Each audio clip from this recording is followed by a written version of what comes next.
अस्सलाम वालेकुम, मैं रफ़ाकत अब्बास गोंदल अपने यूट्यूब चैनल पे आप सबको वेलकम कहता हूँ। हम लोग बात कर रहे थे इंग्लिश के बेसिक्स की और अपने तमाम लेक्चर्स में मैं इंशाल्लाह कोशिश करूँगा कि जो बेसिक कॉन्सेप्ट है इंग्लिश के वर्ब के हवाले से या डिफरेंट पार्ट्स ऑफ स्पीच के हवाले से वो आप लोगों को क्लियर कर दूँ ब्रीफ और शॉर्ट मैथडोलॉजी से, ताकि हर तरह से जिस तरह भी उसको मतलब किसी भी एग्ज़ाम में पूछा जाए, चाहे वो NTS का हो, चाहे PPSC का हो, चाहे FPSC को, तो आपको उसमें अंडरस्टैंडिंग हो जाए कि इसको हमने कैसे अटेम्प्ट करना है। क्योंकि हर एक टेस्ट में इंग्लिश का पोर्शन तो लाजमी होता है, किसी जॉब के लिए करें, एडमिशन के लिए करें या हायर स्टडीज़ के लिए करें। तो ऑब्जेक्टिव ये है कि तकरीबन जितने भी देखने वाले हैं सबको घर बैठे विदाउट पेइंग एनीथिंग इस चीज़ की क्लैरिटी हो जाए कि हमने इस चीज़ को कैसे करना होता है। इन चीज़ों को हमने लास्ट में करेक्ट यूज़ ऑफ वर्ब की बात की। उससे पहले मेरे लेक्चर जो अवेलेबल हैं वो डायरेक्ट इनडायरेक्ट नरेशन पे हैं, जो CSS में भी आती है, उनको भी आप देख लें तो वो हेल्पफुल है। अभी हम बात करेंगे, आगे प्रोसीड करेंगे। करेक्ट यूज़ ऑफ वर्ब में एक क्वेश्चन आता है जिसको हम कहते हैं कंडीशनल सेंटेंसेस। आज हम बात करेंगे कि कंडीशनल सेंटेंसेस को किस तरह अटेम्प्ट करते हैं और कंडीशनल सेंटेंसेस को अंडरस्टैंड किस तरह करते हैं। यहाँ पे देखिएगा, कंडीशनल सेंटेंसेस कौन से सेंटेंसेस होते हैं जिसमें कंडीशन लगी होती है। और कंडीशन लगे होने का मतलब होता है कि उसके अंदर इफ लगा होता है। इफ को उर्दू में अगर हम ट्रांसलेट करें तो इसका मतलब है अगर। कंडीशनल सेंटेंसेस में हम ये कहते हैं कि अगर ऐसा हो जाए तो ऐसा होगा। ये अगर वाली फॉर्म जो होती है इसको हम कंडीशनल सेंटेंसेस कहते हैं। बेसिकली 4 तरह के कंडीशनल सेंटेंसेस होते हैं: zero conditional, conditional type 1, conditional type 2, conditional type 3। Zero conditional का यूज ना होने के बराबर है। एग्जाम में जितना भी हमारी ऑब्जर्वेशन है वो फर्स्ट, सेकंड और थर्ड, इनका कंपैरिजन आता है। 3 तरह के कंडीशनल आते हैं, तो हम इन्हीं को डिस्कस करते हैं। सबसे पहले कंडीशनल टाइप 1। टाइप 1 में इफ के साथ प्रेजेंट इंडेफिनिट और दूसरा क्लॉज फ्यूचर इंडेफिनिट आता है। इसको अगर मैं एक्सप्लेन करूं तो ये बनेगा इफ और उसके साथ वर्ब की फर्स्ट फॉर्म, यानी या आप यूं कह लें सब्जेक्ट के साथ वर्ब की फर्स्ट फॉर्म, और दूसरा क्लॉज विल या शैल के साथ वर्ब की फर्स्ट फॉर्म। यहां पर मैं एक चीज क्लियर करता चलूं कि प्रेजेंट के साथ हमेशा विल और शैल यूज होता है, और पास्ट अगर आ जाए तो उसके साथ वुड यूज होता है, विल और शैल यूज नहीं होता। ये चीज आपने ज़हन में रखनी है।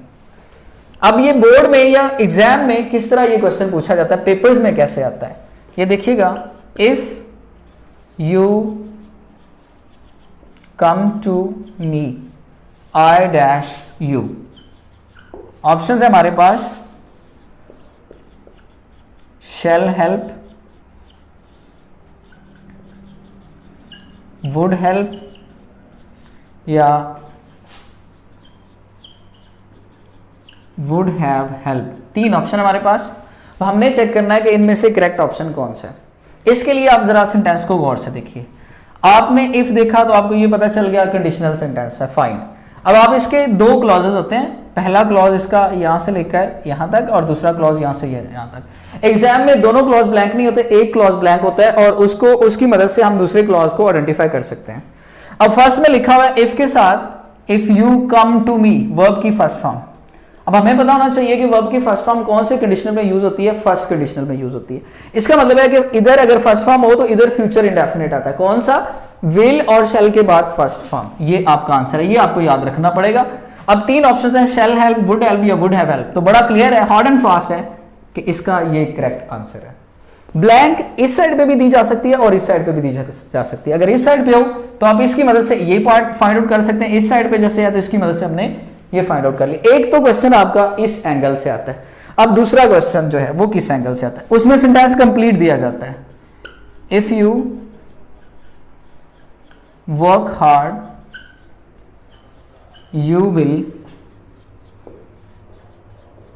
succeed। ऑप्शंस हैं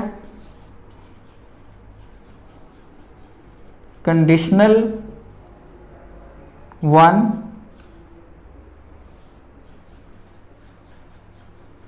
कंडीशनल 2 या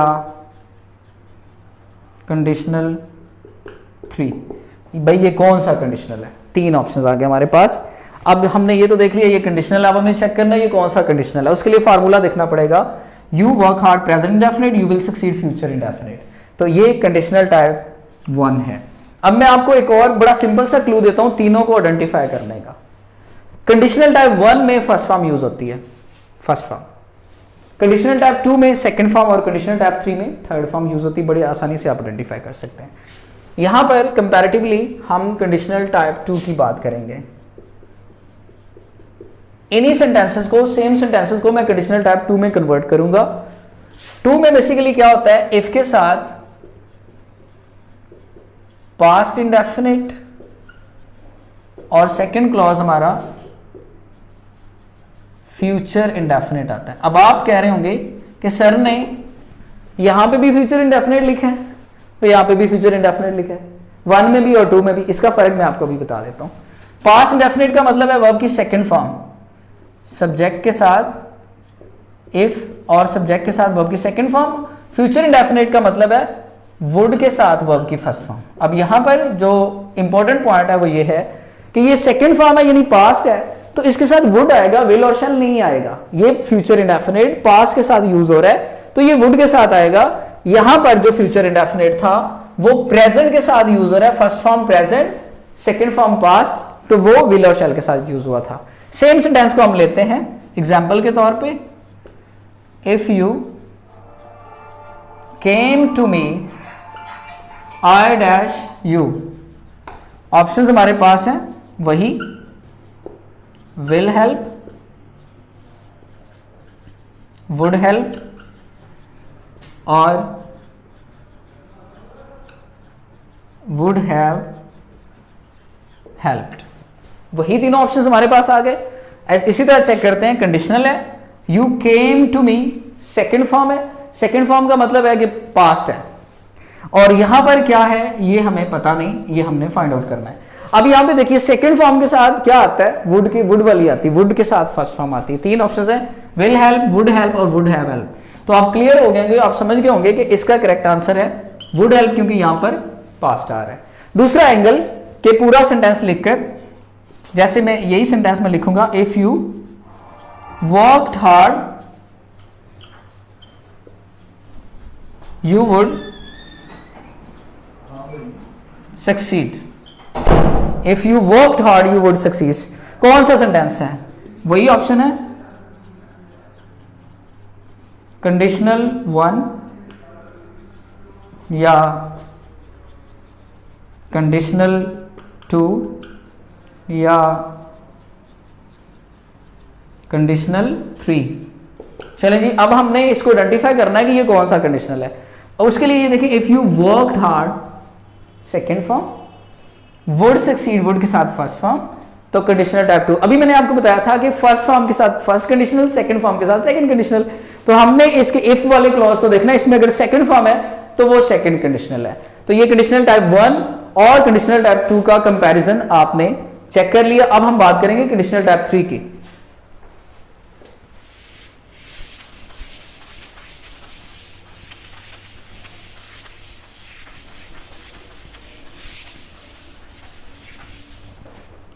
कंडीशनल टाइप 3 जी, टाइप 3 का फार्मूला है कि इफ के साथ पास्ट परफेक्ट और second future perfect. Past perfect का मतलब है कि इफ के साथ हैड और वर्ब की थर्ड फॉर्म। फ्यूचर परफेक्ट का मतलब है वुड, हैव और थर्ड फॉर्म। मैंने पहले भी आप लोगों से शेयर किया कि जब हम पास्ट के साथ फ्यूचर यूज करते हैं तो विल और शैल यूज नहीं करते, वुड यूज करते। सेम सेंटेंस को मैं यहां एग्जाम्पलीफाई करूंगा ताकि अंडरस्टैंडिंग बेटर हो। If you had come to me I dash you, options आपके वही रहेंगे, विल हेल्प, वुड हेल्प या वुड हैव हेल्प। वही 3 ऑप्शंस हैं। अब चेक करें करेक्ट आंसर कौन से। फर्स्ट आप में देखिए, if you had come to me, had come का मतलब पास्ट परफेक्ट है, और पास्ट परफेक्ट किस में यूज होता है? टाइप 3 में। तो इसके साथ क्या यूज होता है? यहां लिखा हुआ है फ्यूचर परफेक्ट, यानी वुड हैव के बाद थर्ड फॉर्म। तीनों ऑप्शंस में देखें, ये विल के साथ फर्स्ट फॉर्म, ये वुड के साथ फर्स्ट फॉर्म और ये वुड हैव के साथ third form. This is your answer, ये आपका आंसर है। और दूसरा एंगल वही कि पूरा sentence, if you had worked hard you would have succeeded। ये कौन सा सेंटेंस है? ऑप्शन है कंडीशनल 1, कंडीशनल 2 या कंडीशनल 3। जी, अब आपने ये चेक करना ये कौन सा है। If you had worked hard, had के बाद हमेशा थर्ड फॉर्म आती है, ये आपको पता ही है, हम प्रीवियसली इस पे बात कर चुके हैं। तो अगर इसके साथ थर्ड फॉर्म आ रही है, जैसे मैंने बताया फर्स्ट फॉर्म के साथ फर्स्ट कंडीशनल, सेकंड फॉर्म के साथ सेकंड कंडीशनल और थर्ड फॉर्म के साथ थर्ड कंडीशनल, आप यहाँ से भी आइडेंटिफाई कर सकते हैं कि ये तीसरा कंडीशनल है। सेकंड आप देखें पास्ट परफेक्ट और फ्यूचर परफेक्ट, इसका मतलब ये कंडीशनल टाइप 3 है, आप इजीली इसको टिक कर सकते हैं। तो ये 3 कंडीशनल की टाइप्स थी जो हमने कितने थोड़े से टाइम में इनके सारे इंपॉर्टेंट पॉइंट्स को डिस्कस कर लिया। उम्मीद है आपको क्लैरिटी होगी। आप सिर्फ चैनल के साथ लिंक रहिए। चैनल को अगर अभी तक सब्सक्राइब नहीं किया तो सब्सक्राइब कर लें। उसका क्या फायदा होगा आपको? उसका ये फायदा होगा कि जो ही नई मैंने वीडियो नए लेक्चर पे पोस्ट करूंगा उसकी फौरन इंटीमेशन आपको चली जाएगी कि नई वीडियो पोस्ट हो गई है और आप उसको देखकर उससे फायदा उठा सकेंगे। अगर आप ये चाहते हैं कि कोई खास स्पेसिफिक टॉपिक पे मैं वीडियो डिलीवर करूं तो उसके लिए भी मैं इंशाल्लाह आपसे जल्द एक सेशन करूंगा। आप अपने टॉपिक मुझसे शेयर कीजिएगा और वो तमाम इंपॉर्टेंट टॉपिक जो है इंशाल्लाह उनकी वीडियो मैं अपलोड ज़रूर करूंगा। अपना बहुत सारा ख्याल रखिएगा। अल्लाह हाफिज़।